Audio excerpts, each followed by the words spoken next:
కాపు పెద్ద అనకూడదే మళ్ళీ. ఇప్పుడు కాపు పెద్ద అంటే మళ్ళీ ఆయనకి కోపం వస్తుంది. ఒకప్పుడు కాపు పెద్ద ముద్రగడ పద్మనాభం గారండి, అందరికీ సుపరిచితులు.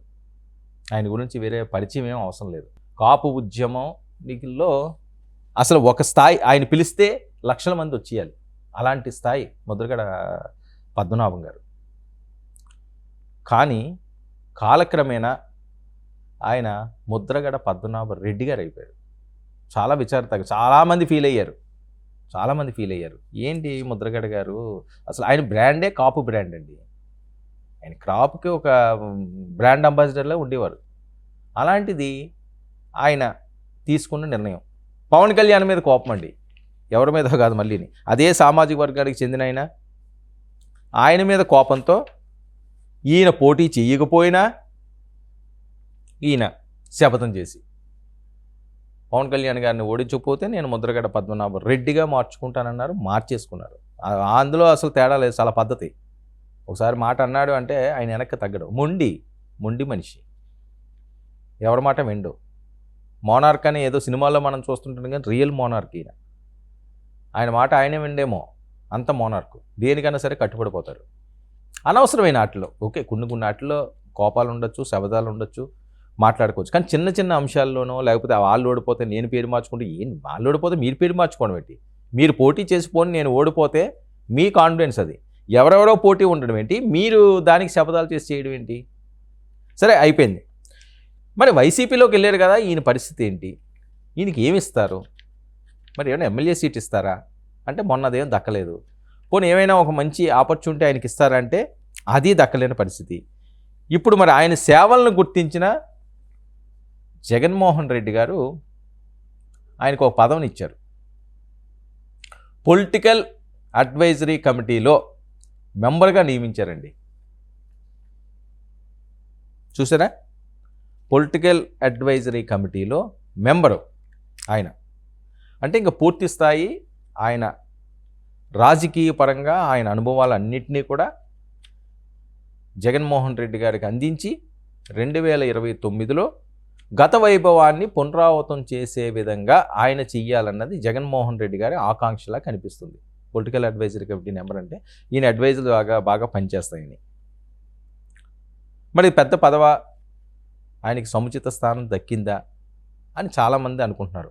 ఆయనకి ఇస్తే ఏ రాజ్యసభ ఇవ్వాలి, లేకపోతే ఇంకా ఏమన్నా పెద్దది ఇవ్వాలి, మరి ఇది ఇచ్చారు ఏంటని చెప్పి వాళ్ళకి ఫ్యాన్స్ ఉన్నారండి, చాలామంది ఫ్యాన్స్ ఉన్నారు. ముద్రగడ పద్మనాభం గారు ఏం సామాన్యమైన వ్యక్తి ఏం కాదు, చాలామంది ఫ్యాన్స్ ఉన్నారు ఇప్పటికీ.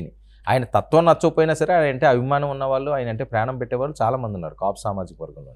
కానీ ఇలా ఉంటారని అందరికీ కోపమే. కానీ పెద్ద ఆయన కదా, సర్లే మొదటి నుంచి మనం చూస్తున్నాయని కదా, ఆయన ఎందుకులే బాధ పెట్టమని చెప్పి కొంతమందికి నచ్చినా నచ్చకపోయినా ఆయన్ని గౌరవిస్తుంటారు. కానీ ఈయన మాత్రం ఆయనకి నచ్చితేనే, ఆయనకి నచ్చిన వాళ్ళతోటే మాట్లాడతారు. వాళ్ళ గేట్లు కూడా ఎలా అంటే శత్రు దుర్భేగ్యంగా ఉన్నట్లుగా ఉంటాయండి అవి. ఎవరన్నా వస్తున్నామని చెప్పి ఎంత గొప్పోడైనా ముందుగా ఈయనకి ఇన్ఫామ్ చేయాలి. ఈయనకి ఇన్ఫామ్ చేసి మీరు రెండయ్యా అంటే మాత్రమే ఆ కిర్లంపూడి ఆ సరౌండింగ్స్కి వెళ్ళాలి. లేదు అంటే గేట్లు కూడా ఆయన తీయడం, గేట్లు కూడా తీయడు ఆయన. ఒకవేళ అన్ఎక్స్పెక్టెడ్గా ఎవరైనా వచ్చేసారనుకోండి, ఆ తోవలో వెళ్తున్నామని ఎంత గొప్ప వాళ్ళన్నా అవనేయండి, డోంట్ కేర్, నాకు తెలియదు కదా నువ్వు మాకు చెప్పి వచ్చావా, తీయడైనా. అలా జరిగిన సందర్భాలు కూడా ఉన్నాయి. మరి పొలిటికల్ అడ్వైజరీ కమిటీ ఇచ్చినందుకు ఆయన చాలా హ్యాపీగా ఉన్నారట. ఆశ్చర్యం, ఇంకా పెద్దదేమన్నా వస్తుందేమో అని చాలామంది ఆలోచించారు. ఇక ముద్రగడకు వైసీపీలో బంపర్ ఆఫర్ అంటూ ఒక వర్గం మాట్లాడుతున్నది.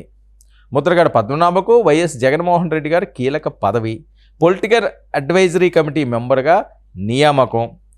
జగన్కు ధన్యవాదాలు తెలిపిన ముద్రగడ పద్మనాభం గారు. అదిగో ముద్రగడ లేఖాస్త్రం అండి, మళ్ళీ లేఖ సంధించారు ఆయన. నాపై పెట్టిన నమ్మకాన్ని నిలబెట్టుకుంటానన్న ముద్రగడ పద్మనాభరెడ్డి గారు. వైసీపీ అధికారంలోకి వచ్చేంత వరకు కృషి చేస్తానని హామీ.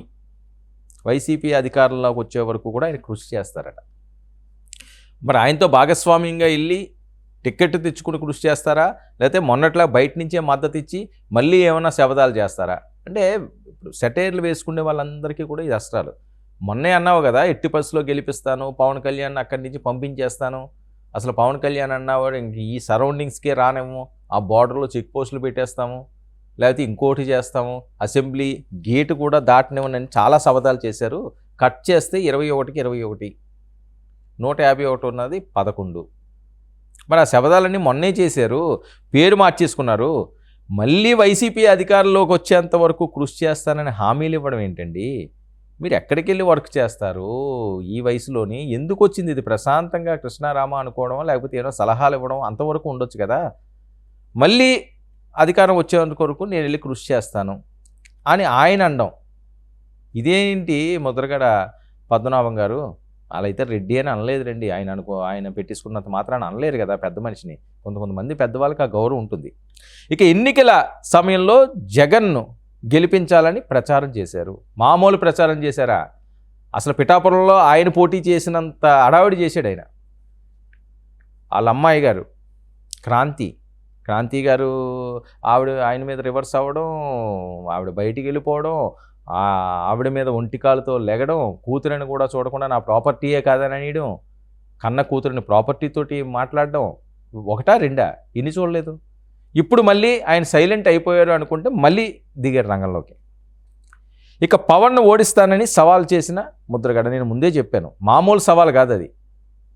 పేరు మార్చుకుని, బ్రాండ్ మార్చుకుని, కులాన్ని కూడా మార్చుకునేంత సవాలు నాకు తెలిసి ఎవరు చేయలేదండి అలాగా. నాకు రాజకీయాలు ఎప్పటి నుంచో నేను ఫాలో అవుతున్నాను, జర్నలిస్ట్గా చాలా సంవత్సరాలు పెట్టి నేను ఫీల్డ్లో ఉన్నాను. కానీ ఈ రకంగా పేరు మార్చుకున్న సందర్భం చాలా అరుదు. అందులో కూడా ఈయన ముందు వరుసలో ఉంటాడేమో. ఎవరు మార్చుకోలేదు ఆ రకంగా. ఏవో మతాలు అవి మార్చుకుంటూ ఉంటారు, హిందూ లేదా ముస్లిం అవుతుంటారు, లేకపోతే క్రిస్టియన్స్ అవుతుంటారు, అలాగ మత మార్పులు ఉన్నాయి. కానీ ఈ కుల మార్పులు అన్నది ఇది ఒక సంచలనమే.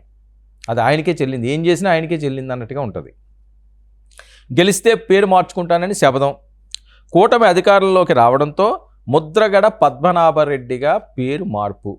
గెజిట్లో ముద్రగడ పద్మనాభం గారు అని చెప్పి ఆయన పేరు మార్చుకున్నాడు. దానికి ప్రెస్ మీట్ కూడా పెట్టి సైలెంట్గానే ఉన్నాడు ఆయన. మళ్ళీ ఇప్పుడు వైలెంట్ అంటున్నాడు, ఫైర్ అయిపోతానంటున్నారు, వైల్డ్ ఫైర్ అయిపోతానంటున్నారు ఇండైరెక్ట్గా. జగన్మోహన్ రెడ్డి గారి కోసం ఈయన మనకి ప్రచారాలు మొదలు పెడతారేమో తూర్పుగోదావరి జిల్లాలో. ఎందుకంటే ఆయన అడ్డ పిఠాపురం అనియండి, లేకపోతే ఇవన్నీ కూడా ఆయన సుపరిచితమే కదా. ప్రత్తిపాడు, గతంలో ప్రత్తిపాడు అయింది, జగ్గేపేట, ఇవన్నీ తెలిసినవి. అది జగంపేట, ఇవన్నీ. ఆయన రాసిన లెటర్ ఏంటంటే, గౌరవనీయులు జగన్మోహన్ రెడ్డి గారికి మీ ముద్రగడ పద్మనాభరెడ్డి నమస్కారములు. జగన్మోహన్ రెడ్డి గారికి మీ ముద్రగడ పద్మనాభరెడ్డి గారు. చూసారు, ఎక్కడ స్పెల్లింగ్ మిస్టేక్లు ఉండవండి. ఆయన ముద్రగడ పద్మనాభం నమస్కారములు అనొచ్చు, కానీ అది అనలేదు. ఆ బ్రాండ్ ఉండాలి కదా, ముద్రగడ పద్మనాభరెడ్డి నమస్కారములు. మళ్ళీ అదే ఫ్లోలో రెడ్డిని యాడ్ చేశారు. తమరు అభిమానంతో, ప్రేమతో నన్ను పిఏసి పొలిటికల్ అడ్వైజరీ కమిటీలో మెంబర్గా నియమించారని టీవీలో చూశానండి. ఇది చూడండి, ఆయనకి డైరెక్ట్గా వెళ్ళలేనట్టున్నది. మిమ్మల్ని ఇలా చేస్తున్నామని ఆయన ఒపీనియన్ తీసుకోలేనట్టున్నది, ఆయనతో మాట్లాడలేనట్టున్నది. డైరెక్ట్గా మన రెడ్డే కదా అని చెప్పి చేసేసినట్లుగా ఉన్నది. ఇది చాలా సంతోషం అండి, టీవీలో చూశానండి, చాలా సంతోషం అండి. తమరు నా మీద పెట్టిన బాధ్యత మీరు అధికారంలోకి వచ్చే వరకు నా వంతు కృషితో త్రికరణ శుద్ధిగా కష్టపడతానండి. పేదవారికి మీరే ఆక్సిజన్. ఈ దఫా తమరు అధికారంలోకి వచ్చిన తరువాత ఈ ముఖ్యమంత్రి పీఠంపై ఎవరూ కన్నెత్తి చూడని విధంగా పరిపాలన 10 కాలాల పాటు చేయాలని మనస్ఫూర్తిగా కోరుకుంటున్నానండి. ఇట్లు మీ ముద్రగడ పద్మనాభరెడ్డి. ఇప్పుడు లేటెస్ట్గా వచ్చిన లేఖ. ఇందులో ఏం చెప్పేది ఏంటంటే, త్రికరణ శుద్ధిగా కష్టపడతానంటున్నారు, పేదవాడికి మీరే ఆక్సిజన్ అంటున్నారు. ఈరోజు పేదలందరూ కూడా చాలా కష్టాల్లో ఉన్నారు, చాలా ఇబ్బందులు పడిపోతున్నారు. మీరు వస్తేనే కానీ అయ్యా ఇక ఈ రాష్ట్రం బాగుపడదు. పేదవాళ్ళందరూ కూడా మీకోసం వెయిట్ చేస్తున్నారు. అంటే ఇంకా 4 సంవత్సరాల టైం ఉంది. ఇప్పటి నుంచి కూడా మరి 4 సంవత్సరాలు వాళ్ళు ఇంకా కష్టాలు పడాలి, బాధలు పడాలి. మళ్ళీ జగన్మోహన్ రెడ్డి గారు వచ్చిన తర్వాత వాళ్ళ కష్టాలు, బాధలు అన్నీ తీరుతాయని చెప్పి ముద్రగడ పద్మనాభం గారు ఆయనకి విన్నవించుకుంటున్నారు. ఇక ఈ దఫా తమరు అధికారంలోకి వచ్చిన తర్వాత, అంటే 2029 ఎన్నికల్లో మళ్ళీ జగన్మోహన్ రెడ్డి గారు అధికారంలోకి వచ్చిన తర్వాత ఈ ముఖ్యమంత్రి పీఠంపై, అంటే ఆయన ముఖ్యమంత్రి అయిపోయారు 2029లో, ఆయన ముఖ్యమంత్రి అయిపోయిన తర్వాత ఈ పీఠంపై ఎవరూ కన్నెత్తి చూడని విధంగా పరిపాలన ఎవరో కన్నెత్తి అంటే ఇంకా ఇంకా వదిలేయాలన్నమాట. ఆంధ్రప్రదేశ్లో జగన్మోహన్ రెడ్డి గారు మాత్రమే ముఖ్యమంత్రి, ఇంకెవరు ఉండరు. అది ఈయన సారాంశం. 10 కాలాల పాటు చేయాలని మనస్ఫూర్తిగా కోరుకుంటున్నాం. 10 కాలాల పాటు అంటే ఆల్మోస్ట్ ఈ తరం వరకు కూడా ఆయనే. ఈ తెలిసినంత వరకు కూడా మనిషి ఎంతకాలం బతుకుతారు? 70-80 సంవత్సరాలు. ఇంక వేరే వాళ్ళని సీఎం చూడకుండా, వేరే వాళ్ళు ఇంకెవరు కూడా సీఎం అనే మాట రానేయకుండా తరిమి కొట్టాలి. ఏ పార్టీ కూడా ఉండకూడదు. ఇది ఆయన లేఖలోని సారాంశం. మరి ముద్రగడ పద్మనాభం గారు మళ్ళీ రంగంలోకి దిగారు కాబట్టి రాజకీయాలు హీటెక్కుతాయి. ముఖ్యంగా ఉభయ గోదావరి జిల్లాలో అక్కడ ఒక సరైనోడు వెళ్ళి కూర్చున్నాడు అక్కడ పిఠాపురం పీఠం మీద. ఆయన ఇప్పుడు రాజకీయాలను శాసిస్తున్నాడు ఆయన. ఇంక వేరే అక్కడ ఫైట్ కూడా లేని పరిస్థితి. సో ఇలాంటి సిచ్యువేషన్లో మళ్ళీ ఈయన ఈ కష్టకాలంలో బయటకు వచ్చి మరి ఏం మాట్లాడతారో, మరి ఆ జనసైనికులు వాళ్ళు ఆయన ఏ రకంగా మళ్ళీ రివర్స్లో అటాకులు చేస్తారో, ఇవన్నీ కూడా పొలిటికల్ సర్కిల్స్లో చాలా వేడిని రేకెత్తిస్తున్నాయి. అంటే ఎండలను మించిన వేడి అక్కడ ఉంటుంది. మళ్ళీ ఈయన ఏమైనా మాట్లాడారు. ఎందుకంటే 10 కాలాలు అంటున్నారు, పేదలు ఆక్సిజన్ మీరే అంటున్నారు. మరి ఇంత పెద్ద మాటలన్నీ మాట్లాడినప్పుడు ఆయన ముద్రగడ పద్మనాభం గారు దీన్ని ఆహ్వానించినప్పుడు పిఏసీ మెంబర్గా మరి వైసీపీ కోసం ఆయన ఒక పక్క రోడ్డు ఎక్కితే పరిస్థితి ఏ రకంగా ఉంటుంది, అక్కడ ప్రజలు ఏ రకంగా ఉంటుంది. ముఖ్యంగా ఉభయ గోదావరి జిల్లాలో ఈయన లేక మరొక్కసారి వేడిని రాకెత్తిస్తున్నది.